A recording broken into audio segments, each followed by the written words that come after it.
Hey kids, let's talk about the good old days growing up in Idaho. Good morning, everyone. Welcome to another episode of Growing Up in Idaho, talking about the good old days. This is a Saturday morning, and a couple of weeks ago, I was up in Salmon, Idaho, and traveling around the valley and having memories of certain areas in the valley. You know how that is when you go back home or you go to the place that you spent a lot of time growing up. For some reason, those areas bring back some of the memories, some of the haunts, if you will, of the places that we grew up and the people we knew and the experiences we had. And it's kind of fun, for me anyway, to record some of those memories and experiences. And it kind of goes along with the theme of this Growing Up in Idaho program that I started a couple of years ago. And it's fun to reminisce. And I hope you don't mind if my words don't come out flowing exactly right. It's because I'm getting older. My brain doesn't work as quickly as it used to. But the thoughts are still there, the memories, and the things I'm going to talk about. So I stopped by the Salmon Airport, one of my little places, and did a short video cast of some of the quick memories I had of that area. And I got to thinking about it, and all of the experiences I had working at the Salmon Airport for Salmon Air Taxi, starting in about 1980 when Richard Disney showed up on the scene and bought out Carol Jarvis. He used to be in our family, as I mentioned, and my dad was highly influenced by Carol.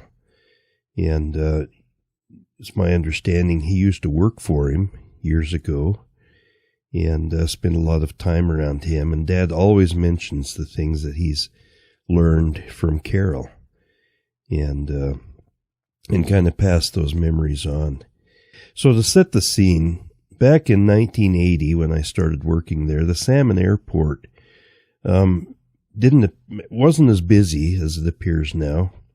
A lot of the hangars that are sitting on the ground now weren't there when I was there, and things look a little more bright and cheery. There's more pavement on the ground, for example, and I imagine the runway is probably upgraded, and the pumps and a lot of the other things that I have strong memories of.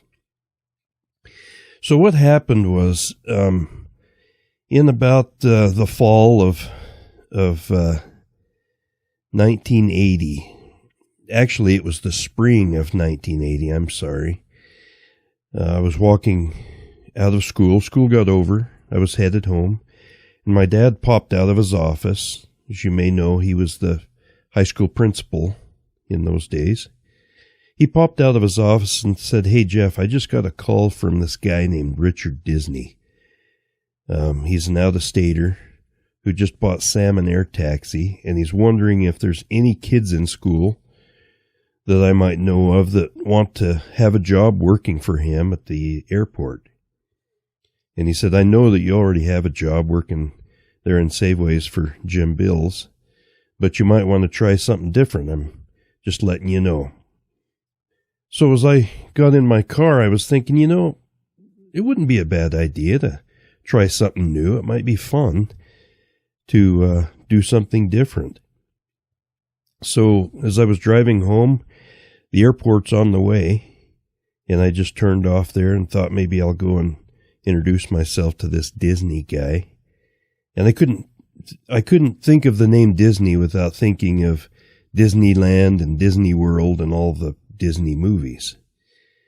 And I wondered in my mind if this Disney character was anything like the Disney we know and love, who created all the entertainment for us. Anyway, it's just one of those side thoughts that that still sticks in my mind. So I pulled up there, and this big guy with curly hair, kind of a big chubby head, kind of the head of the size of a basketball, was sitting on a rocking chair out in front of the old Salmon air taxi office. Now, I knew that was the office because Dad and I stopped in and visited Carol Jarvis a few times. In fact, we stopped in one day when he was building some of the counters that sat in that office as you walk in the door. So I got out of my car and walked up and said, "Hey, I'm Jeff Hicks, and I understand you called the school today and wondered if anybody wanted to work for you here at the airport." I said, "I'm interested, and I'd like to know what you have and what kind of situation you might have here." And so he introduced himself. He was a really nice guy, and kind of had a high-pitched voice, which stuck in my mind. And he just explained that he just bought the air taxi and was excited to get going in the service and help the community of Salmon and the people in their transportation needs. And one of the things that he mentioned that stuck in my mind and is still there because it's kind of a point of management style. He said, if you come to work for me, you're going to have a lot of autonomy. I don't have time to follow you around and make sure you're doing everything I ask. So I need someone that can be trusted, that can work by themselves and do a good job, and just kind of work off of the program of objectives. I'll tell you what I need to have done, and you just do it. And I like that. I thought, well, that's something I think I could do well at. I'm trustworthy, and I've been trusted for years as a kid to get things done by my dad and others, and I think I can do a good job for you. And I was 15 years old at the time. And so we visited for a minute, and he asked if I could show up the next day and get to work. And I said, absolutely. The pay was about right. And I was excited. So the next day I showed up and he said, "Okay, what we want to do here, first of all, is that hangar over there, the shop, the mechanic shop, and the little office next to it. They need to be painted and cleaned up. That little office is full of storage stuff. And I'd like you to paint the outside of the hangar and make it look better. It's kind of ratty looking." And it was. At that time, it seemed like there was a lot of corrugated tin that was, the paint had faded on, and things were looking kind of ratty, and there were a few weeds growing up in and around the building, and he wanted those cleared out. So I walked over and opened the door to this little office area just west of the shop that was attached to the building, and sure enough, it was clear full of junk. And it was expensive junk. You know how that is. Stuff that people don't want to throw away because it's good, but they haven't used it in 10 years. And Disney gave me the choice of deciding what was junk and what was not, and just hauling it to the dump.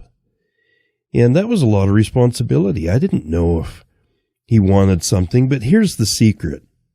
I grew up with a father that had this little thing called the law of salvage. And just quickly, what that law was anything you found along the roadways, the highways, freeways, and sitting in empty lots, abandoned places, anything useful that you find that doesn't belong to somebody, you can't go stealing people's stuff, but anything useful you find that's not claimed by anyone, you can take and clean up and use. And you should. It was kind of like a law of humanity for my dad. You got to keep these things going, the useful things that other people have discarded. So anyway, this was this little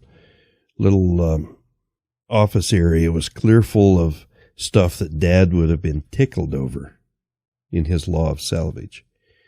So I sorted through it, and stuff that was obvious junk that wouldn't even fit into my own law of salvage, I threw in a pile and figured I'd haul that to the dump. And the other stuff I found storage places for. And I got that area cleaned up. And then I went and found some paint and got to work on the outside of the hangar. And this was all going on through the first week. I wasn't able to get all that done in the first day, obviously, especially just working after school. So anyway, I got the hangar and the office area cleaned up. And then Disney said, okay, it's time for me to check you out on the pumps. And I thought, oh, this is going to be fun. This must be, he's acting like this is kind of a big deal. So I wonder what's going on here. It was nothing really big.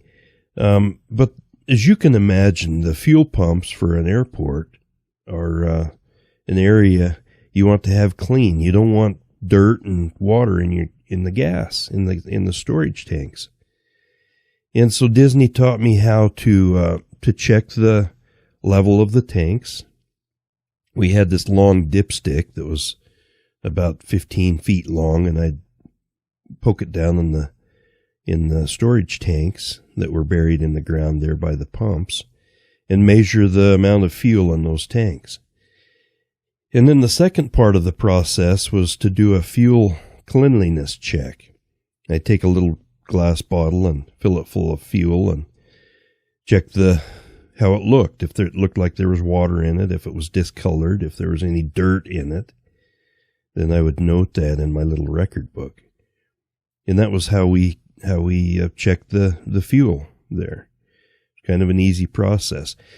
And then the second thing was Disney wanted me to maintain the runway area. And there was a little tractor in a brush mowing deck in this hangar right next to the pumps. And that hangar, incidentally, was either owned or used by Norm Guth. And I'd been in there before. Norm was a friend of the family and a great guy. And he had his plane stored in there, so I was always careful about driving the tractor out and not dinging Norm's plane up. That would have been horrible. Something I thought about that would have horrified me if I dinged somebody's property. Anyway, I would mow the runway frequently to keep it nice, groomed, and clean. And I enjoyed that. And a few times when I was out there on the tractor, planes would come in and land a few feet away from me, and that was kind of an interesting experience, at least the first time.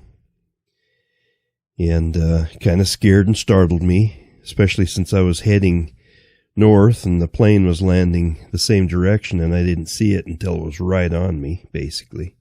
Scared the daylights out of me. And I think the pilot knew that and got a chuckle out of it. Anyway, one of the things that I had to do there that first little while was Disney said, hey, Jeff, the lights on the runway have not worked for a long time. I don't know what's wrong with them. Maybe you could go out there and see if you could figure it out. So I said, all right. I headed out and found the breaker box for the lights, and everything looked fine there. And I walked out toward the runway and noticed there was no problem that I could see. And then on my way back, I recognized that someone had done a little bit of digging. Probably some construction guys had done some digging between the area where the breaker box was and the runway. And I thought the dolts who did this work here probably cut the wire to the lights. Seemed like something at least I ought to investigate. So sure enough, I grabbed a shovel and dug around there and found the heavy-duty electric cable that went to the runway lights, and sure enough, it had been cut in two. And so I got some wire nuts from the mechanics and some black tape and a little bit of some conduit, and went out there and fixed that job, fixed that wiring. And what was great, as you know, anybody who's done a do-it-yourself project, especially when it comes to electricity, when you get it all done and you go back to the breaker box and flip that breaker switch and everything lights up, it was just like Christmas time. It was delightful. And I was happy that the lights were now working, and Disney thought it was fantastic too, and he congratulated me on fixing that because he hadn't been able to do it, didn't have time to do it. And so now it's working. And, you know, if you're a pilot needing to land after the sun's gone down, those lights come in really handy, as you can imagine. So the next thing I wanted to talk about was some of the people that I worked with. The most colorful character by far that I had anything to do with, and the person that I spent the most time with, was this mechanic named Larry. I mentioned his name in my little video cast. Let me describe Larry. First of all, I thought he was one of the greatest guys I'd met. He's helpful. He was kind. He was not afraid to let me get involved in what he was doing in the mechanic part of things. And he taught me a lot. He was always teaching. And that's kind of a thing about a person that I've always admired. Someone who's a teacher and isn't afraid of giving that information to other people, especially to a kid who's wanting to learn. And Larry seemed to be happy to do that for me, and I appreciated that. So Larry, to get the picture of Larry, he appeared to be a throwback from the hippie generation in the 60s and early 70s. He always had a Levi jacket on, an old T-shirt, Levi pants, and his hair was long, kind of scraggly. In my generation, he was just known as a regular old typical hippie. And like a lot of the hippies back then, he was kind and easygoing, probably because he used marijuana once in a while. You know, I don't know what your thoughts on people who smoke marijuana and use it, but they're usually pretty easygoing people. And Larry was that way. And when he spoke, you know, like you would expect, he kind of drew out his vowels, kind of had that drawl in his voice. And he used the word man a lot. Hey, man, good to see you today. Anyway, I liked Larry. He's such a good guy. And another person that I worked with that I admired and thought the world of was the head pilot. His name was Dick Williams, and he introduced himself a few days after I started working for Disney. He walked up when I was doing something and introduced himself, said, "Hey, I'm the guy who they consider the head pilot here, and it's nice to get to know you," and we visited for a few minutes. And I don't think Dick knew it at the time, and I think I mentioned it to him. I don't recall, but I had flown with Dick before. My dad worked for Western Rivers Expeditions, a boat company in Salmon, in the summer times. And he started in about 72, 73, sometime in that area. And one day I went with Dad to the airport to unload some boats that were going to be flown into Indian Creek, the put-in spot for one of the for the Middle Fork of Salmon River. And Dick was going to fly in. As I recall, he was flying an old yellow World War II era Otter. big old airplane, single engine, and good cargo plane. And he asked if Dad and I wanted to fly back there with him. And he had some extra space. And Dad said, sure, yeah, sounds like fun. So I was, at that time, 9 or 10 years old. And it made a huge impact on me because, first of all, I had never flown back into that area of Idaho. And it was beautiful. We flew over the crags, the Bighorn Crags. And landed there at Indian Creek, and then from there we had to go onto the Chamberlain Basin and drop off some cargo, and that experience was just a lot of fun. And on the way back, I got invited to sit up in the right seat there and in the cockpit, and so I was able to observe Dick and his expert ability to fly an airplane. And, of course, I didn't know anything about flying, but I could tell that this guy was smooth. Things that he did, his actions, his movements in piloting that plane seemed to be precise and right on to me. We had a smooth landing in that backcountry strip in both areas. And I could just tell he knew what he was doing. He was a good pilot. So anyway, I met Dick Williams. And there, that first week that I was working for Disney, and thought, this is going to be a good experience. I'm going to learn from a lot of great people.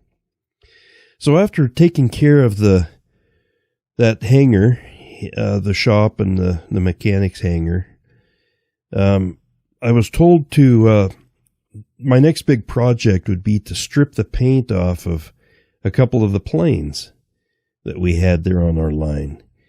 And as you might know, paint weighs quite a bit. And so the paint on the outside of an airplane adds quite a bit of weight to it. And Disney wanted to dump some of that weight and just use a stripped down plane.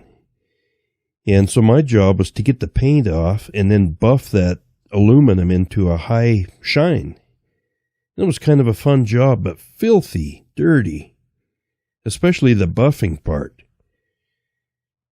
But I got that done, and Disney seemed to be delighted with my work. And he was kind of a scientific kind of guy. And he came out and explained all of the details of dumping the weight from the paint and how it would make the plane fly better without that weight, and be able to glide through the air with nothing but the bare aluminum. Anyway, I thought it sounded reasonable to me, and I was happy to make him happy and help him out there. And the planes looked good. They kind of had that stainless steel look, shiny. It was kind of neat.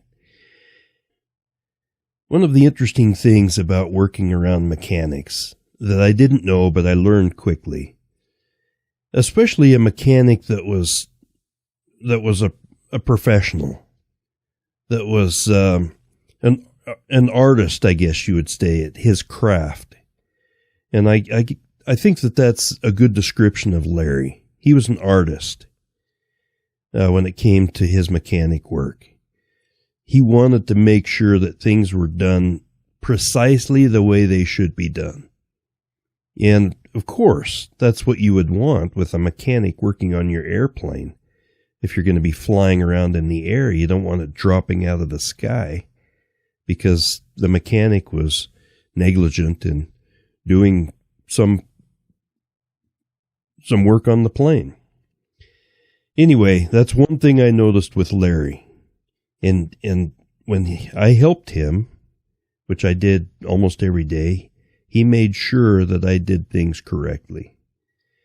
And one of the first things he did was he said, okay, Jeff, when you go out there and gas those planes up, make sure that you get the caps, the fuel caps, back on the tanks correctly and snugly.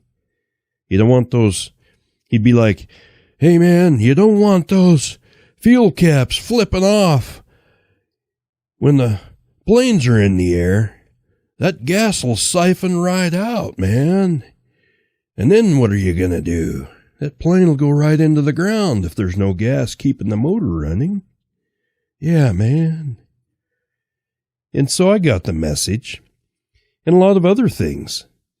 One of the things that he mentioned was a housekeeping thing. When you're up there on a step ladder putting fuel in the airplane, make sure that your belt buckle and other things that you might be wearing are not rubbing up against the wing of the plane. It'll scratch the paint.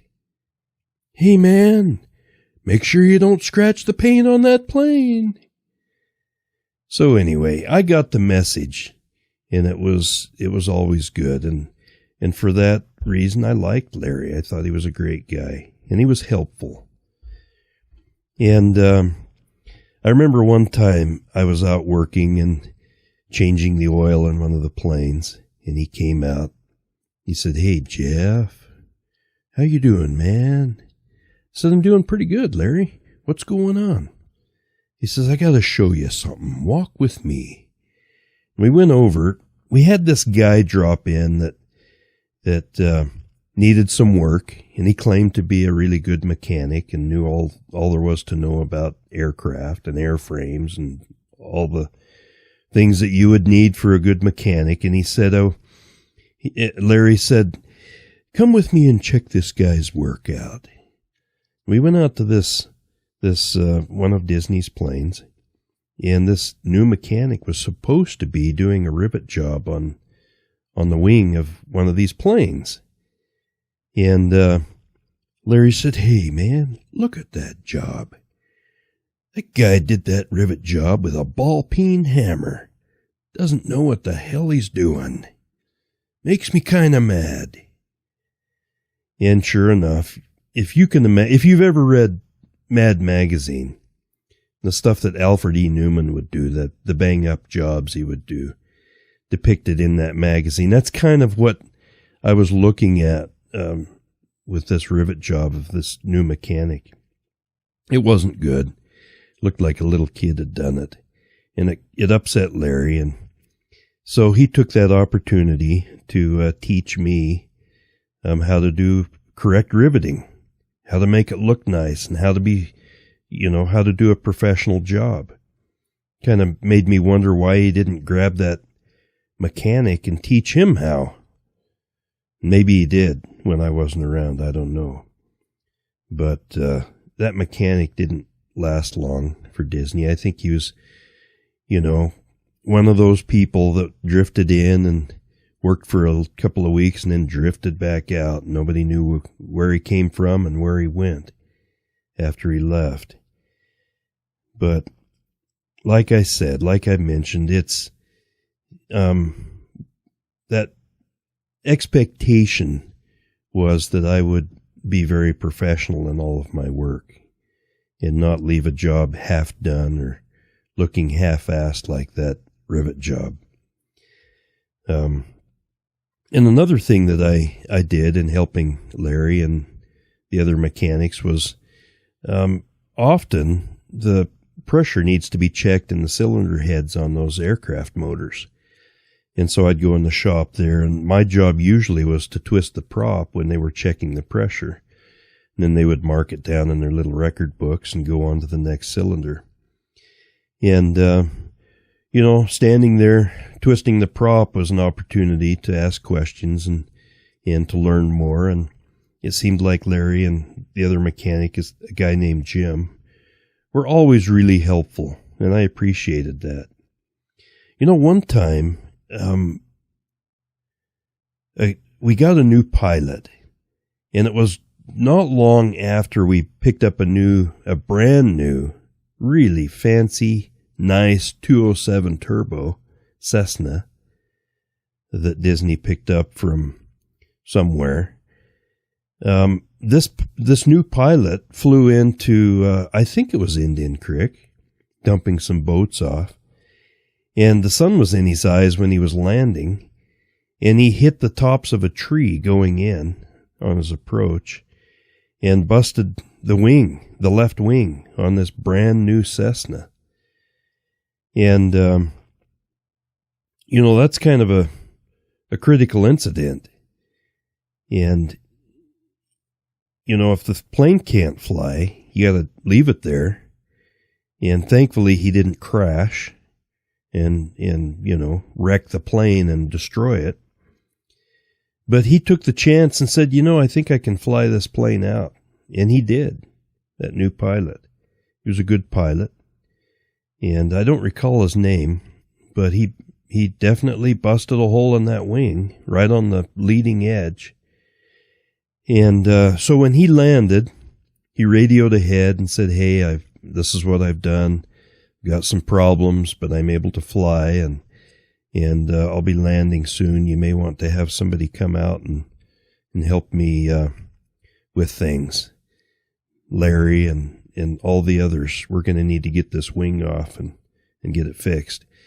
And, the way I found out about this was Disney came out to where I was working, and he was pacing and had this worried, kind of almost angry look on his face.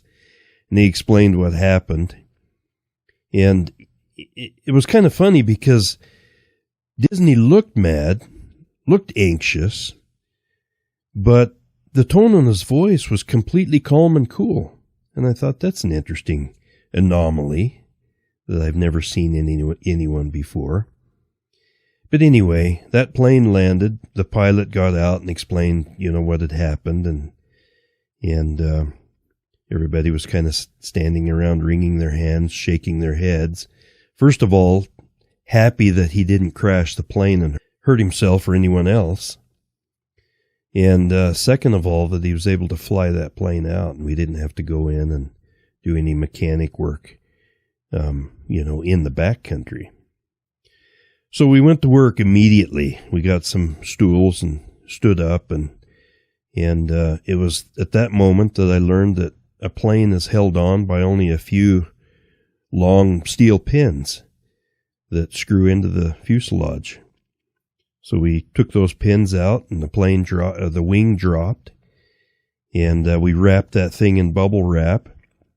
And one of our guys stuck it in one of our little cargo planes and flew it up to Seattle that very day, and where they would fix it up there and send it back within a few weeks.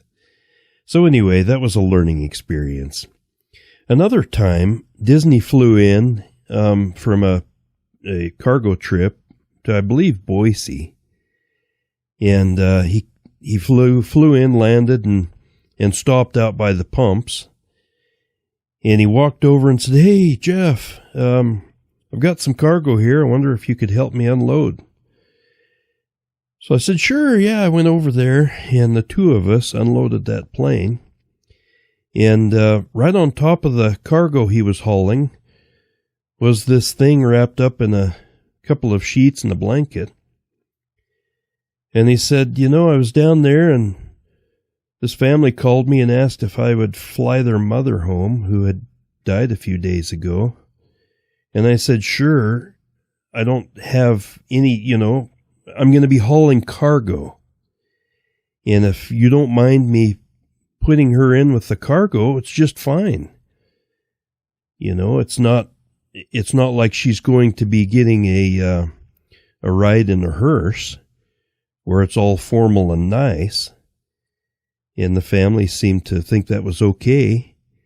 And so this little deceased lady, wrapped in a sheet and a blanket, was put on top of the cargo and landed there in Salmon. And we unloaded her, and I had the ankles and he had her upper portion, and we gently and carefully and respectfully took this little lady and stuck her in the hearse that had pulled up to take her into town and get her taken care of. And I just thought that was the strangest thing I'd ever seen in my life. Don't know who it was, didn't really want to know. But anyway, sometimes we just have to get things done, right? And that's the way it works. Probably the most horrible experience I had working at Salmon Air Taxi was was this day that one of the planes went down. We had a relatively new pilot. It wasn't the same pilot that wrecked the brand new 207 Cessna. It was a different guy. It was a young guy. And I don't really remember all of the exact details, but I do remember that as I recall, the story went that he got into the canyon, heading up over the mountain, the pass there at Williams Creek, and wasn't high enough. He didn't have enough altitude, and when he realized that, he tried to bank and do a turn there in the canyon, and his load shifted, and he went right into the ground. And his plane caught fire, and he died in that crash. And that was horrible, to have something like that happen. I had worked on that plane. I knew every inch of that plane, and I knew the pilot. He was a great guy, not too much older than I was. And it was a horrible experience to have that happen, and something I'll never forget. They took that airplane and loaded the charred, burned up, half-melted pieces and hauled them in and put them out there just on the west side of the office, the hangar. And that's where it laid until the scrap people came and took it away. And I always looked at that as bad luck. I wish they wouldn't have put that wrecked plane there, but I don't know where else they would have put it. So anyway, that was just one of those unfortunate things that always sticks in my mind and kind of gives me a sick feeling every time I think about.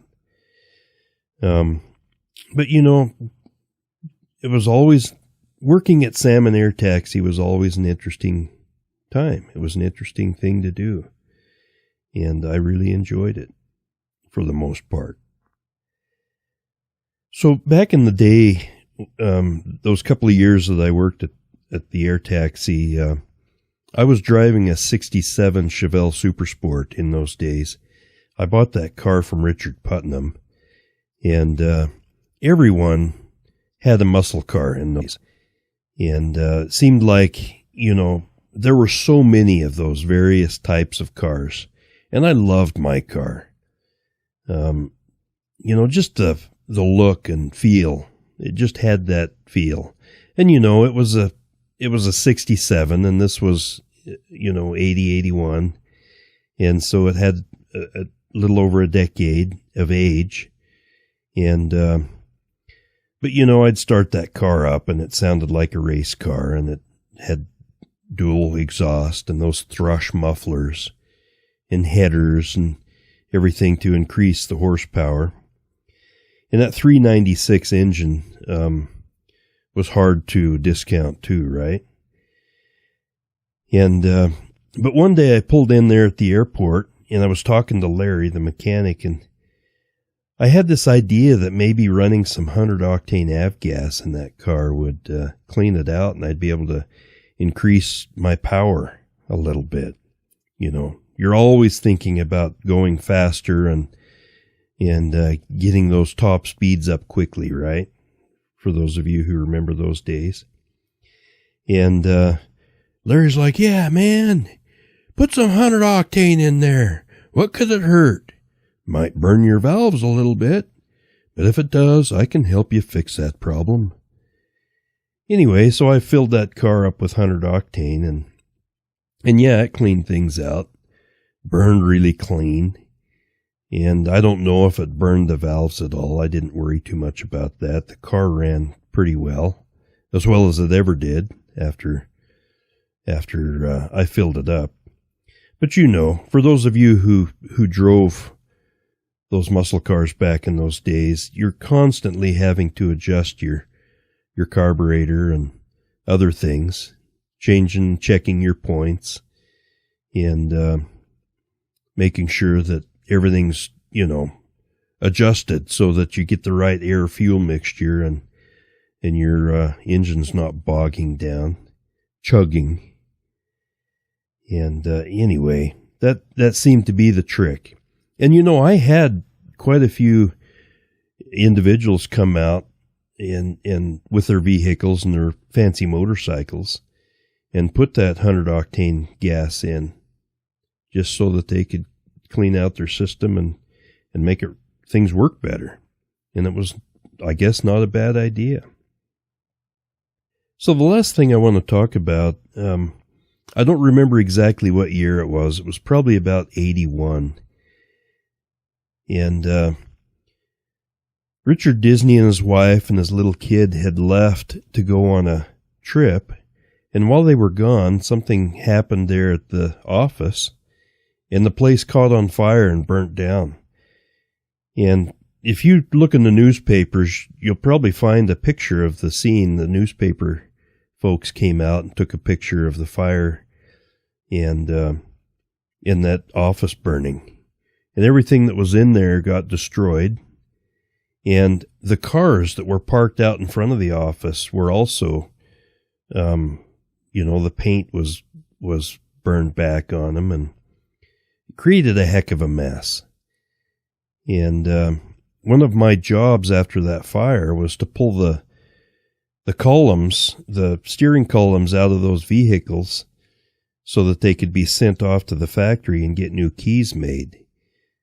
There was a couple of them that parked there, the air taxi vehicles, and the keys were in the office that burned up and all those things were melted and gone, destroyed. So I pulled the steering columns out of those cars, sent them off, and we got new keys made and then installed them when the columns came back.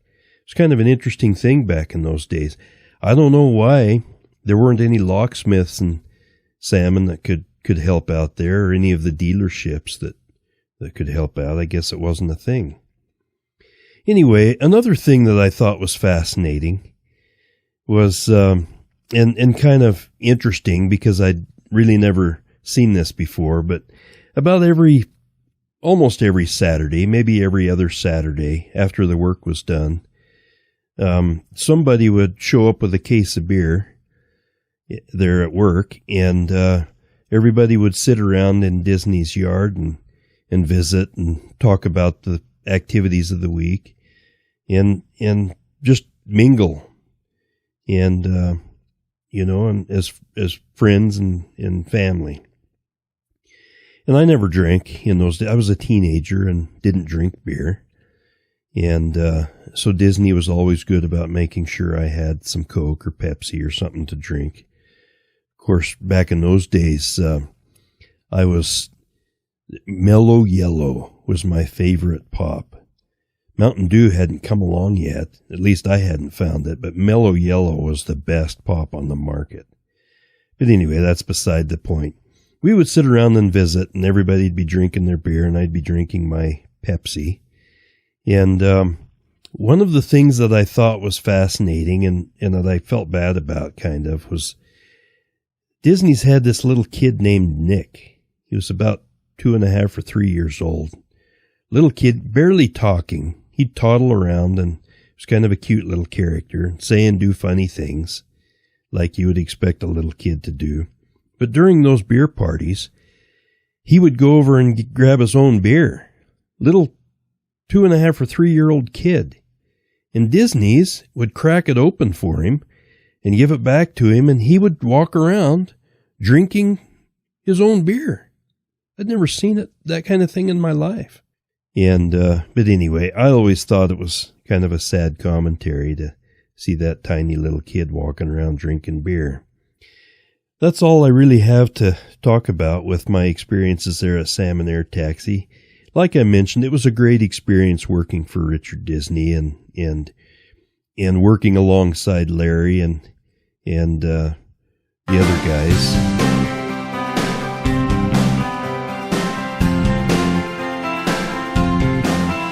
Thanks for listening.